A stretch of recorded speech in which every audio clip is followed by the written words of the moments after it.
दोस्तों, इस बजाज चेतक का ओनरशिप रिव्यू मैंने कुछ महीने पहले आप लोगों से शेयर किया था और फिर उसके बाद एक और वीडियो मैंने आप लोगों से शेयर करी थी जिसमें लाइफ थ्रेटनिंग इश्यूज आ रहे थे। और आज मैं इस वीडियो में बताने वाला हूं कि कैसा इनका सर्विस सेंटर एक्सपीरियंस रहा है उस इशू के बाद और क्या इसमें रियल इशू था।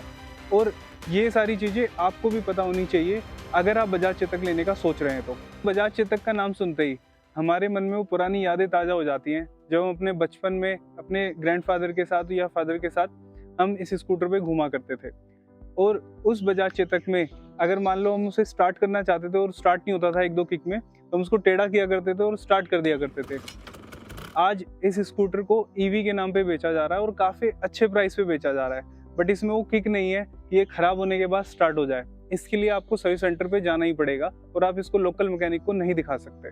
इशू किसी भी प्रोडक्ट में आ सकता है, सिर्फ इसी बजाज चेतक की बात नहीं है, और भी जो ईवीज आते हैं उनमें भी कुछ ना कुछ इशू आ जाता है। अगर बजाज चेतक की मैं स्पेसिफिक बात करूं तो बैटरी फेल होना, ईसीएम में इशू होना या किसी सेंसर का ढंग से काम ना करना, ये प्रोडक्ट इशू नहीं है, ये उस पार्ट का इशू है और वो पार्ट का इशू ठीक किया जा सकता है सर्विस सेंटर से।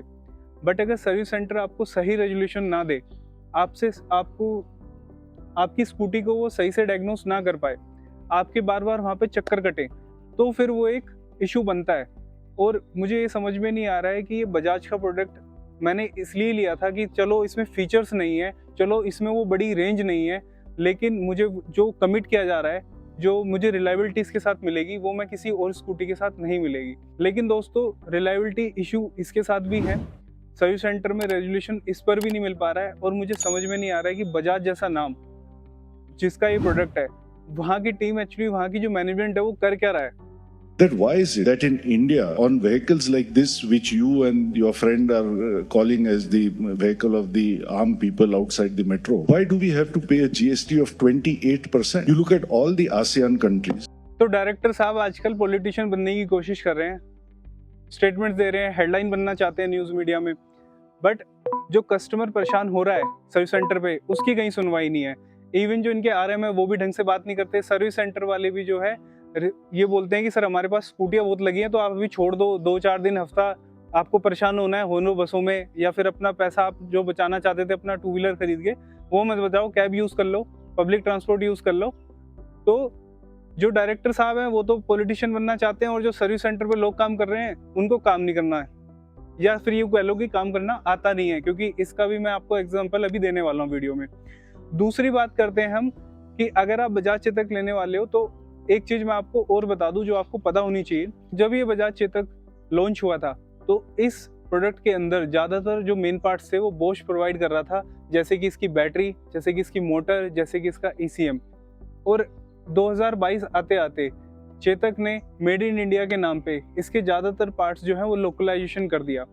और अब जब लोकलाइजेशन हुआ इन पार्ट्स का, तो ये बजाज चेतक कहीं ना कहीं सस्ता होना चाहिए था, जो कि नहीं हुआ और इसमें रिलायबिलिटी इश्यूज भी बढ़ गए। अगर आप देखोगे, जाके इंटरनेट पे ढूंढोगे, मेरी तरह और लोगों ने भी रिपोर्ट किया है कि उनमें कभी उनकी स्कूटी लेने के 15 दिन बाद जो उसकी बैटरी फेल हो गई, उसका ईसीएम उग गया। इवन मेरे दोस्त के पास भी एक बजाज चेतक है जिसके स्कूटी में ईसीएम में आग लग चुकी थी। वो प्रॉपर आग नहीं थी, बट उसके ईसीएम में जो है आग लग चुकी थी। ऐसा भी हो रहा है जब से इन्होंने बोश के पार्ट्स यूज करना बंद किया है। तो सबसे ज्यादा मुद्दे वाली बात कर लेते हैं कि भाई इस बजाज चेतक के साथ इशू क्या आ रहा था और अब क्या करंट स्टेटस है इस स्कूटर की। तो दोस्तों, इसके एक्सीलेटर के एक पार्ट में इशू आ रहा था, जिसको उन्होंने वारंटी में होने के बाद भी चार्जेस लिए, ये कह के कि ये वेयर एंड टेयर का पार्ट है। मुझे ये समझ में नहीं आया कि इसके अंदर का एक पार्ट जो इशू कर रहा है एक्सीलेट होने, मतलब एक्सीलेटर दे रहे हैं वो काम नहीं कर रहा है, तो वो वेयर एंड टेयर का पार्ट कैसे हो सकता है। उसके 350 रुपये चार्जेस लिए गए। और इससे पहले इन्होंने एक सॉफ्टवेयर अपडेट के नाम पे इसमें मैन्युफैक्चरिंग में जो इशू आ रहा था, जो वो ब्लिंक कर रही थी, उसको फ्लैश कर दिया। वो इशू देखा ही नहीं कि था क्या। और इसके बाद जो तीसरा इशू हमें था बजाज चेतक के साथ कि भाई जो हमारा ये वाला पार्ट था जो कि क्लेम में पेंडिंग था 1 साल से, वो चेंज होना था। तो हमारे थ्रोटल का ये काम कर दिया गया, जिसके लिए 350 रुपये चार्जेस लिए गए। ये पार्ट काफ़ी लड़ने झगड़ने के बाद उन्होंने 0 बिल के साथ हमें इशू कर दिया और फिट कर दिया। बात करते हैं माल फंक्शंस वाली लाइट जो उन्होंने फ्लैश की थी, उसका मुझे क्या मतलब इशू हुआ बाद में, क्योंकि मैंने ये वीडियो भी काफ़ी दिनों बाद बनाई है, या यूँ कह सकते हैं कि महीनों के बाद बनाई है, क्योंकि मैं आपको हाफ इन्फॉर्मेशन नहीं देना चाहता था। तो दोस्तों, हुआ यूँ कि एक दिन मैं इसको कहीं पर लेके गया और इसने जब मैं इसको स्टार्ट करने लगा तो वो स्टार्ट हुआ ही नहीं। और इसके बीच भी जो माल फंक्शंस की लाइट आई थी, मैंने सर्विस सेंटर में भेजा था उनको कि भाई ये माल फंक्शंस की जो है इसमें लाइट आ रही है तो वो किस लिए है। तो उन्होंने बोला था कि आ जाती है या फिर आप एक बार दोबारा आ जाओ। तो अब इतना ईजी नहीं होता कि बार बार सर्विस सेंटर विजिट करें, और इससे पहले वो फ्लैश कर चुके थे उस चीज़ को। तो मुझे लगा कि शायद ऐसी कुछ हल्का फुल्का इशू होगा, वो ठीक हो जाएगा। बट दोस्तों, जब वहाँ पर बजाज चेतक मेरा एक दिन जब मैं गया वहाँ पर शॉप पर, और जब मैं वहाँ से निकलने लगा, जब ये स्टार्ट नहीं हुआ वहाँ पर, और मैं घर से तकरीबन 15-20 किलोमीटर दूर था अपने, तो मुझे समझ में आया कि इसमें शायद इसकी बैटरी का इशू हो सकता है। क्योंकि जब मैंने इंटरनेट पे खोजा कि क्या इशू है कि ये स्टार्ट नहीं हो रहा है, तो जो सेकेंडरी बैटरी इसके साथ आती है जो कि यहाँ पर माउंट होती है, तो उसमें इशू हो सकता है। तो मैं उस रात तो अपने घर आ गया और मैंने सर्विस सेंटर पे फ़ोन किया, मैंने पूछा कि मैंने कहा भाई इसमें ऐसे आ गया, ये चल नहीं रही है तो क्या करें, और लोग भी है तो कहीं ले जा नहीं सकते इसको, क्योंकि लोग भी तभी खुलेगा जब वो लोग ऑपरेट हो पाएगा बैटरी से। तो उन्होंने मेरे को बोला कि सर आप है ना इसको टो करा के हमारे सर्विस सेंटर ले आइए। तो सर्विस सेंटर वहाँ से तकरीबन 15-16 किलोमीटर था। तो मैंने सोचा कि अगर मैं 15-16 किलोमीटर इसको टो करके ले जाऊँगा तो काफ़ी चार्जेस जो है मुझे देने पड़ जाएंगे, और एक काफ़ी हेक्टिक रूटीन भी मेरा चला जाएगा कि पूरा मेरा दिन ही बर्बाद हो जाएगा। बैटरी जो है खुद खोली यहाँ पर, और इसको नियर जो मेरे यहाँ पे बैटरी वाली शॉप थी वहाँ पे मैं लेके चला गया।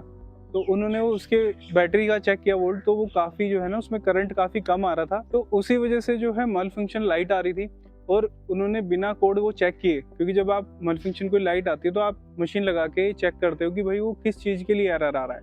तो वो ना चेक करके उसको डायरेक्ट फ्लैश कर दिया गया कि, और उसके चार्जेस भी ले लिए गए, और आपकी जो विजिट थी आप जिस लिए गए थे वहाँ पे, वो भी एक तरीके से बर्बाद हो गई। और उस रात जो मैं परेशान हुआ, वो रात में परेशान नहीं होता अगर वो टाइम पे बता देते कि इसकी बैटरी जो है वो जाने वाली, क्योंकि उस बैटरी की लाइफ इतनी ही होती है, 2-3 साल वो इतनी ही चलती है, और इसको 3 साल लगभग होने वाले हैं अगले महीने। तो दोस्तों, अभी का स्टेटस अगर मैं आपको बताऊं तो वो बैटरी मैंने खुद रिप्लेस कर ली। वो पार्ट इन्होंने बदल दिया चार्जेस लेके, जो कि वारंटी में होने के बाद भी मुझे चार्जेस देने पड़े। वो फ्री में लगना चाहिए था मेरे हिसाब से। आपको क्या लगता है कि वो फ्री में लगना चाहिए था या नहीं लगना चाहिए था, क्योंकि वो वारंटी के अंदर आ रहा था? तो ये भी आप कमेंट सेक्शन में मुझे ज़रूर बताना। और अगर आप भी बजाज चेतक लेने का सोच रहे हो तो ये इश्यूज सुनकर आपको कैसा लग रहा है? कि आप बजाज चेतक अभी भी लेना पसंद करोगे या कोई दूसरा ईवी लेना पसंद करोगे? और मैं आपको जो रिकमेंडेशन देता हूँ कि अगर आपका रन 30-40 किलोमीटर से नीचे है तो प्लीज़ आप ईवी के साथ मत जाइए, क्योंकि उसकी बैटरी कॉस्ट भी आपको बाद में पे करनी पड़ेगी। अगर मैं इस बजाज चेतक की बैटरी की कॉस्ट की बात करूँ, जो कि मेरे पास ऑफिशियल डॉक्यूमेंट तो नहीं है, बट अगर मैंने सर्विस सेंटर पे इस बारे में बात करी थी और उन्होंने मेरे को बताया कि सर, जो वहाँ पे काफ़ी पुराने एम्प्लॉय थे, उन्होंने मुझे बोला कि अगर आप इसकी बैटरी चेंज कराने जा रहे हो ना, तो उससे अच्छा है कि मैं आपको रिकमेंड करूँगा आप न्यू ले लो। तो मैंने बोला क्यों? तो उन्होंने बताया क्योंकि बैटरी की कॉस्ट जो है वो 80,000 रुपये के करीब है, जो कि मुझे सर्विस सेंटर ने बताया। अब इसमें कोई रिप्लेसमेंट उसने नहीं बताई थी कि रिप्लेसमेंट जाके कितने की आएगी।